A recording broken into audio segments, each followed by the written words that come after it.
नमस्कार दोस्तों, स्वागत है आपका अपने YouTube channel education classes Ramu में आपका स्वागत करता हूं। दोस्तों, आज की वीडियो हमारा यूथ कंपटीशन टाइम्स से रिलेटेड पर्यावरण या सामाजिक अध्ययन वाला टॉपिक जो प्राइमरी सुपर टेट के लिए चल रहा था, उसमें हमने 16वां टॉपिक जिसको प्राकृतिक आपदा प्रबंधन एवं पर्यावरण संरक्षण जो हमारा 16वां टॉपिक था उसमें हमने कुछ पाठ कर चुके थे, जिसमें कि आपको हम बता दें कि ये हमारा पाठ तीसरा है। इससे पहले हमने 2 पाठ कर चुके हैं। अगर आप उनकी वीडियो नहीं देखे होंगे तो प्लेलिस्ट बनी हुई है, जाकर उनकी वीडियो देख सकते हैं। बहुत महत्वपूर्ण टॉपिक है पर्यावरण आपदा प्रबंधन एवं पर्यावरण संरक्षण। काफ़ी अच्छे अच्छे प्रश्न जो है आपको इससे देखने को मिलेंगे, तो ज़रूर इस वीडियो को देखिएगा अगर आप प्राइमरी सुपर टेट शिक्षक भर्ती की तैयारी करते होंगे तो। बहुत महत्वपूर्ण टॉपिक है। और आपको बता दें कि शिक्षक भर्ती से रिलेटेड फ्री में नोट्स PDF चाहिए तो इस टेलीग्राम चैनल पर चले जाइए। एजुकेशन क्लासेस रामू के नाम से सर्च करिएगा, हमारा टेलीग्राम चैनल मिल जाएगा। वहाँ पर आपको फ्री में नोट्स PDF प्रोवाइड कराते हैं, तो ज़रूर टेलीग्राम से जुड़ना मत भूलिएगा। लिंक इस वीडियो के डिस्क्रिप्शन में दिया गया है। और बाकी चीज़ें बाहर से कुछ बहुत साउंड भी आएंगे तो उस पर ध्यान मत दीजिएगा, क्योंकि दिन में वीडियो बनाता हूँ। अब चलते हैं प्रश्न नंबर 68 पर। प्रश्न नंबर 68 है, इससे पहले मैंने 67 प्रश्न पिछले वीडियो में कर चुके हैं पार्ट 2 तक। अब ये तीसरा पार्ट है, ये ध्यान रखिएगा, पार्ट तीसरा है। इससे रिलेटेड एक और पार्ट आएगा, उसके बाद ये हमारा टॉपिक ख़त्म हो जाएगा लगभग, क्योंकि काफ़ी अच्छे अच्छे प्रश्न दिए हैं। तो मैं सोचता हूँ कि चीज़ों को अच्छे पार्ट में कन्वर्ट किया जाए और समय भी कम लगे, ज़्यादा वीडियो भी लंबा ना हो पाए। प्रश्न नंबर 68 है कि सिमलीपाल टाइगर रिजर्व किस राज्य में स्थित है, वो आपको बताना है। देखिए यहाँ पर एक चीज़ ध्यान रखिए, ये क्वेश्चन जितने भी दिख रहे हैं ये सब फैक्चुअल क्वेश्चन है जो डायरेक्टली आपके एग्जाम में पूछते हैं। तो ऐसे क्वेश्चनों को कोई फैक्ट नहीं होता है, आपको सिर्फ याद करना पड़ता है रट्टू की तरह कि ये किस राज्य में है।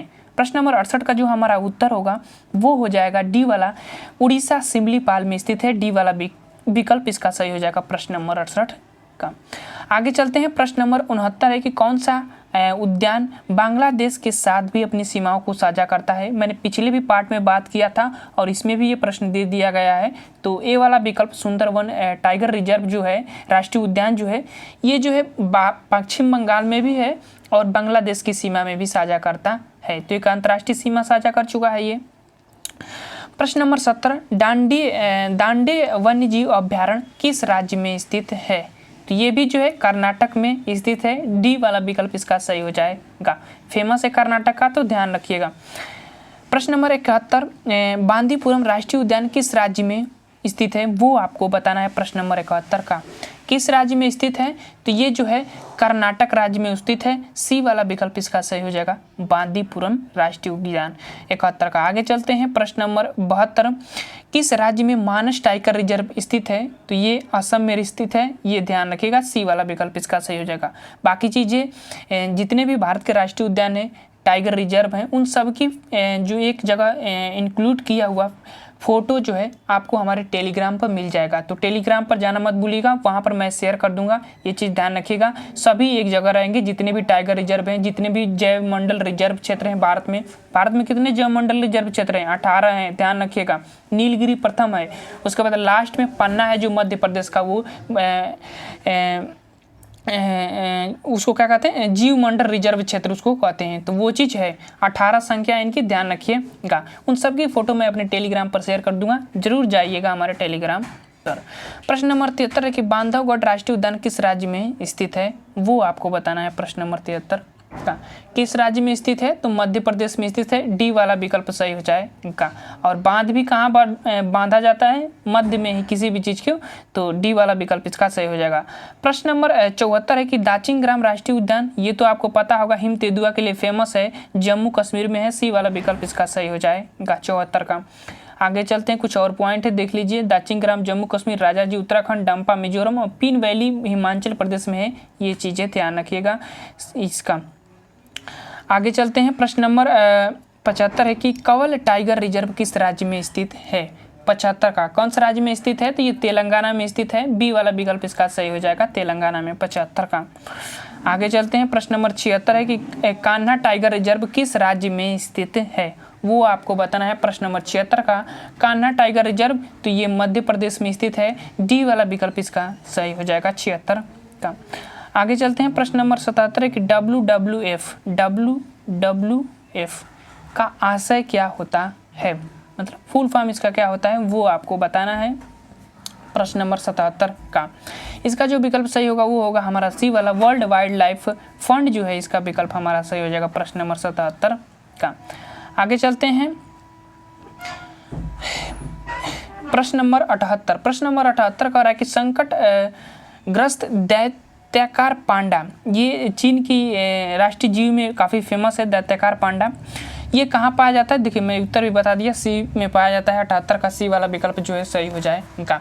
और जो हमने अभी आपको बताया कि WWF जो था उसका अभी हम आगे बात करेंगे। वर्ल्ड वाइल्ड लाइफ फंड इसका फुल फॉर्म होता है। ये इन्हीं जीवों के संरक्षण के लिए इस संस्था की स्थापना किया गया है। तो चीन, सी वाला विकल्प सही हो जाएगा। अभी हम डिटेल में IUCN की बात करेंगे, WWF की बात करेंगे जो महत्वपूर्ण है आपके एग्जाम के लिए।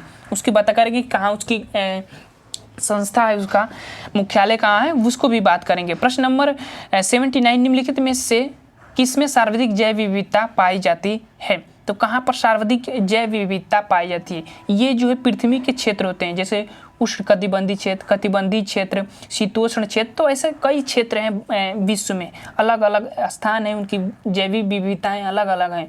तो जैव विविधताएं सबसे सर्वाधिक कहाँ पाई जाती है, किस क्षेत्र में, वो आपको बताना है। 79 का जो विकल्प हमारा सही होगा वो बी वाला, उष्ण कटिबंधीय सदाबहार वन्य जो बायोम होता है ना, क्षेत्र होता है, वहाँ पर पाया जाता है। और ये विषुवत रेखा के जो 0 डिग्री देशांतर अक्षांश रेखा है उसके इर्द गिर्द वाले क्षेत्र में ही ये काफ़ी जैव विविधताएं देखने को मिलती है। तो बी वाला विकल्प इसका सही हो जाएगा, ध्यान रखिएगा। प्रश्न नंबर 80, चिपको आंदोलन के प्रणेता कौन है। तो सुंदरलाल बहुगुणा, आप लोग जानते होंगे, काफ़ी फेमस व्यक्ति हैं। 1973 में उत्तराखंड के चमोली जिले से इस आंदोलन का प्रारंभ किया गया था। पेड़ों की कटाई से संबंधित है। बी वाला विकल्प इसका सही हो जाएगा। चिपको आंदोलन, सुंदरलाल बहुगुणा, बी वाला विकल्प इसका सही हो जाएगा, ध्यान रखिएगा, महत्वपूर्ण है। उससे कुछ रिलेटेड पॉइंट है, देखिए यह एक सामाजिक पर्यावरणीय आंदोलन है। इस आंदोलन को 26 मार्च 1974 को उत्तराखंड के चमोली जिले से, अच्छा कहीं कहीं 73 भी दिया रहता है, तो ये चीज़ ध्यान रखिएगा। फेमस जो है 26 मार्च 1974 को ये हुआ था। गुमिस्तर जिले के वनों की कटाई को रोकने हुए महिलाओं द्वारा शुरू किया गया ये आंदोलन है। और आंदोलन के प्रेरणा सुंदरलाल बहुगुणा, श्री चंडी प्रसाद भट्ट के जो है आदेश पर ये इन्होंने शुरू किया था। इसको काफ़ी आगे बढ़ाने का कार्य सुंदरलाल बहुगुणा किए थे। और भी कुछ पॉइंट है, जैसे बाबा आमटे होंगे, वंदना शिवा हो गई, निर्मला देशपांडे होंगे, ये भी संबंध इस आंदोलन से रखते हैं। और इन लोगों का भी एक अलग अलग आंदोलन अलग अलग क्षेत्र में देखने को मिलता है।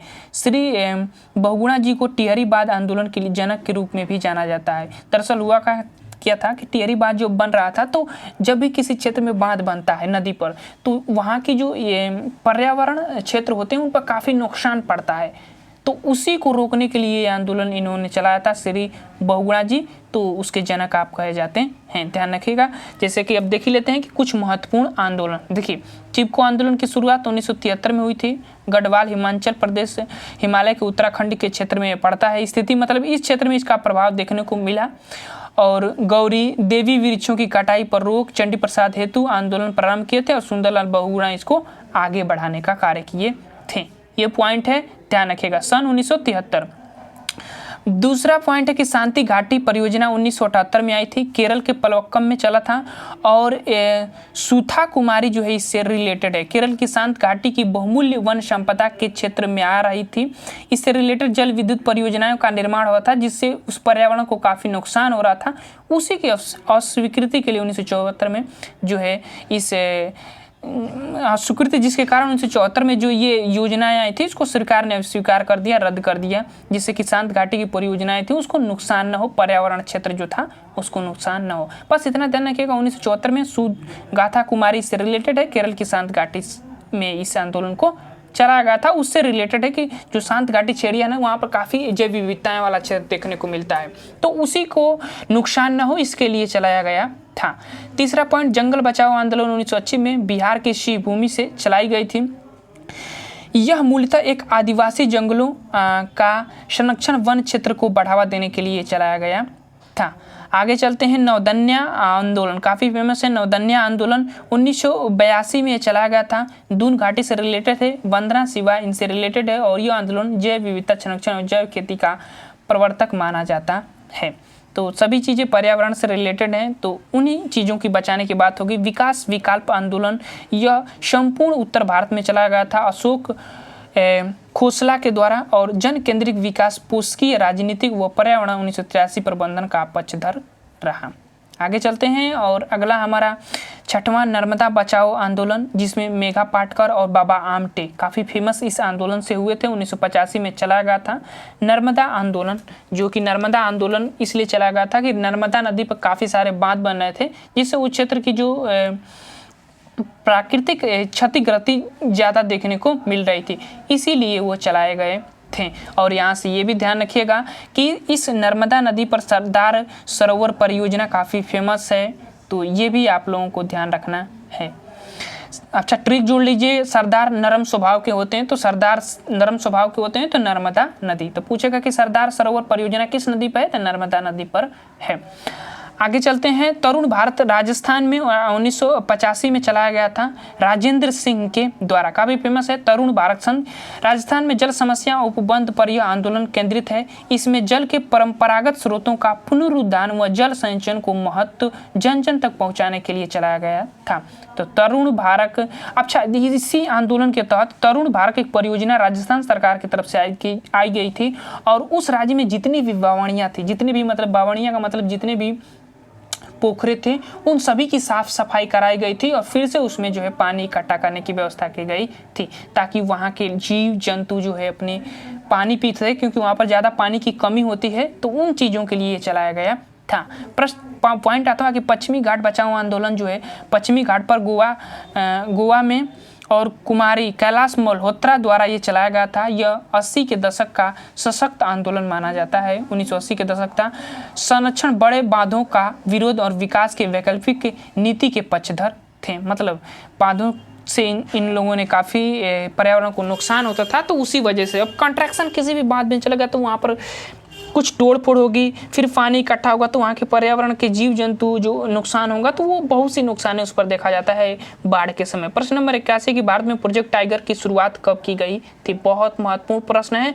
कब किया गया था प्रोजेक्ट टाइगर? 1973 में। सन याद रखिएगा, कोई 72 पर मार देता है तो इससे आपका गलत हो जाएगा। 73 ये वाला विकल्प इसका सही हो जाएगा प्रश्न नंबर 81 का। जैसे कुछ प्रोजेक्ट टाइगर है वो देख लेते हैं। जैसे प्रोजेक्ट शेर के लिए 1972 में चलाया गया था। टाइगर जो कि राष्ट्रीय पशु है हम लोगों का, वो 1973 में चलाया गया था। प्रोजेक्ट एलिगेटर घड़ियाल के लिए 1975 में चलाया गया था। इन सन को ध्यान रखिएगा, ये आप लोगों के लिए काफ़ी महत्वपूर्ण है। प्रोजेक्ट गेंडा हिम तेंदुआ 1987 के लिए चलाया गया था। और प्रोजेक्ट गजतमे मतलब हाथी संस्कृत शब्द है, हाथी के लिए 1992 में चलाया गया था। और प्रोजेक्ट रेड पांडा जो है लाल पांडा 1996 में चलाया गया था। और ये संकट प्रजस जाति के अंतर्गत ये आने वाला जीव है रेड पांडा, तो ये भी ध्यान रखिएगा, विलुप्त होने की कगार पर है, उन्हीं को संकट प्रजस प्रजाति कहा जाता है। ठीक है ना। IUCN international union conservation of nature जो है ये संस्था जो है ये डिसाइड करती है कि कौन से जीव विलुप्त संकट प्रजाति के जीव हैं और कौन नहीं है। प्रश्न नंबर 82 है कि किसी जंगल के फ्लोरा और फना सूचित करता है। बहुत महत्वपूर्ण प्रश्न, यूपी टेट का ये बहुत महत्वपूर्ण प्रश्न है। प्रश्न नंबर 82 विकल्प इसका जो सही होगा वो होगा पेड़ों एवं जंतुओं के संकट को ये फ्लोरा और फना सूचित करते हैं, उस पर्यावरण की जो नुकसान होते हैं उसको सूचित करते हैं। प्रश्न नंबर 82। प्रश्न नंबर 83 है कि किसके नेतृत्व में चिपको आंदोलन चलाया गया था? तो किसके नेतृत्व में, अभी हमने उसका बात कर चुके हैं, सुंदरलाल बहुगुणा। ये वाला विकल्प जो है 83 का सही हो जाएगा। आगे चलते हैं। मेघा पाटकर जो है किससे रिलेटेड है? तो नर्मदा बचाओ आंदोलन से। और मृता देवी बिश्नोई आंदोलन ये जो है राजस्थान में चलाया गया था, ध्यान रखिएगा, ये भी पेड़ों की कटाई से ही संबंधित है। कुछ महत्वपूर्ण पॉइंट हैं जो आप लोगों के लिए महत्वपूर्ण है। भारत में पारिस्थितिक तंत्र के जनक प्रोफेसर रामदेव मिश्रा हैं और हरित क्रांति के जनक डॉक्टर आर्नेस्ट बोरलोग हैं। तो हरित क्रांति के जनक जो बोरलोग हैं वो विश्व में है, और भारत में पूछेगा तो स्वामीनाथन का नाम आता है, यहाँ पर दिया भी गया है।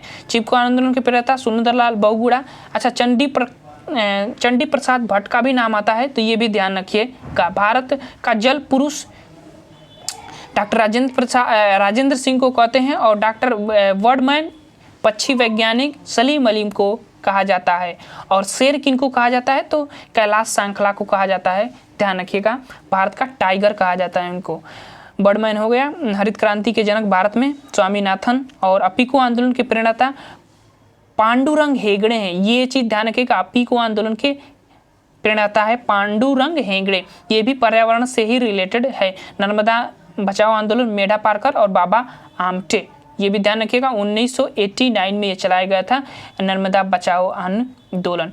आगे चलते हैं, पर्यावरण को बचाने के लिए चिपको आंदोलन का संबंध किस राज्य से है, तो हम बात कर चुके हैं। 84 का जो विकल्प हमारा सही होगा वो होगा उत्तर प्रदेश, नहीं उत्तराखंड ना, डी वाला विकल्प जो है इसका सही हो जाएगा। हमने उसे उत्तराखंड लग रहा था, डी वाला विकल्प इसका सही हो जाएगा, ध्यान रखिएगा। 84 उत्तराखंड के चमोली क्षेत्र में जिले में चलाया गया था। प्रश्न नंबर 50 है कि परिस्थिति तंत्र एवं प्राकृतिक अधिवासाओं का संरक्षण तथा उनके प्राकृतिक वातावरण में प्रजातियों का जीवन सक्षम नक्षम जनसंख्या रख रखाव एवं प्रतिप्राप्ति के लिए प्रयुक्त पद क्या है।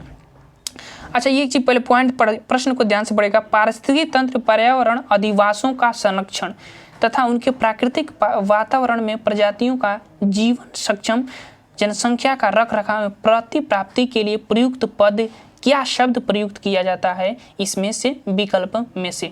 तो देखिए, जब भी कोई जीव होता है, मतलब कोई भी चाहे आप पर्यावरण से रिलेटेड जीव हो या पेड़ पौधे हों, उनके अगर वो विनाश हो रहे हैं तो उनके संरक्षण के लिए स्वस्थान पद्धति संरक्षण अपनाई जाती है।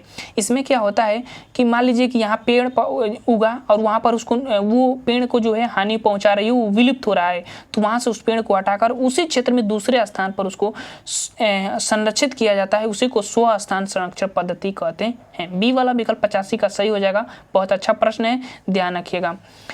प्रश्न नंबर 86 है कि सामुदायिक कच्छपों को जीवांत जीवाश्म कहा जाता है क्योंकि वे 150 मिलियन वर्षों से भी अधिक समय से पृथ्वी में उपस्थित हैं और भारतीय उपमहाद्वीप के जल भागों में पाए जाने वाले 5 प्रजातियों के समुद्री कच्छप में सबसे अधिक संख्या किसकी है। ये कछुए की बात हो रही है। प्रश्न नंबर 86 विकल्प जो सही होगा वो आविल रेडले कछुओं की प्रजाति है, ये चीज बस ध्यान रखिएगा।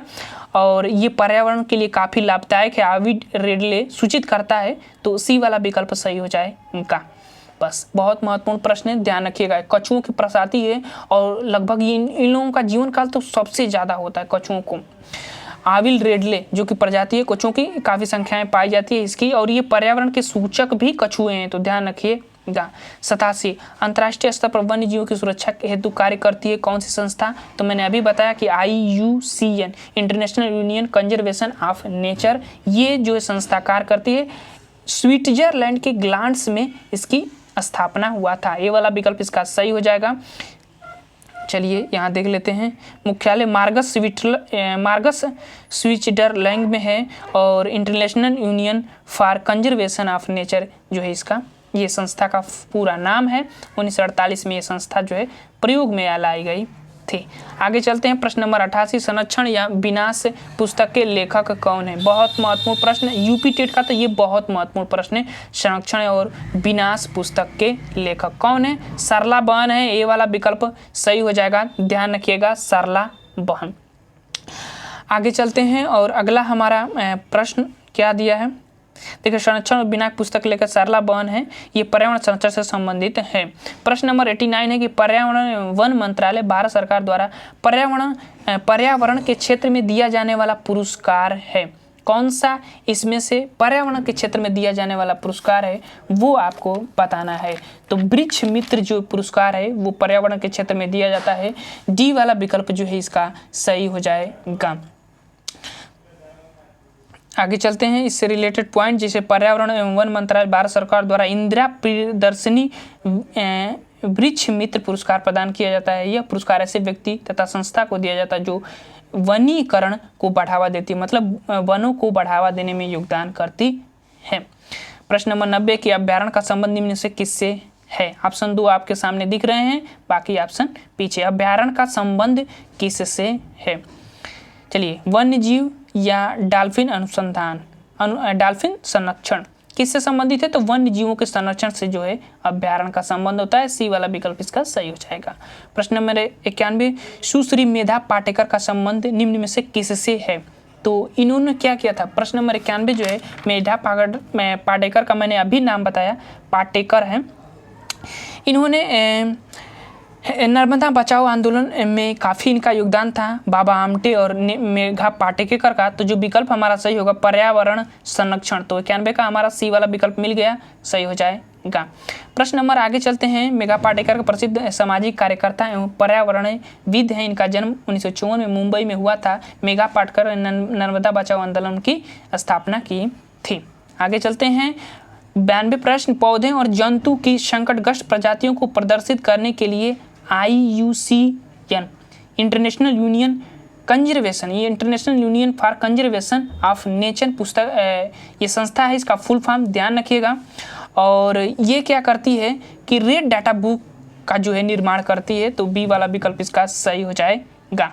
बी वाला विकल्प जो है इसका सही हो जाएगा, 92 का बी वाला विकल्प। अच्छा, रेड डाटा बुक का मतलब कि जो प्रजाति संकटग्रस्त होगी, विलुप्त के कगार पर होगी, उनको रेड डाटा बुक में रखा जाता है। और उनके बचाव के लिए ये संस्था क्या करती है कि जो है डिनोट करती है, पैसे जो है देती है कि आप उन जीवों को संरक्षण में लगाइए, उन जीवों को संरक्षण दीजिए। हर देश के लिए ये इंटरनेशनल संस्था है, ध्यान रखिएगा।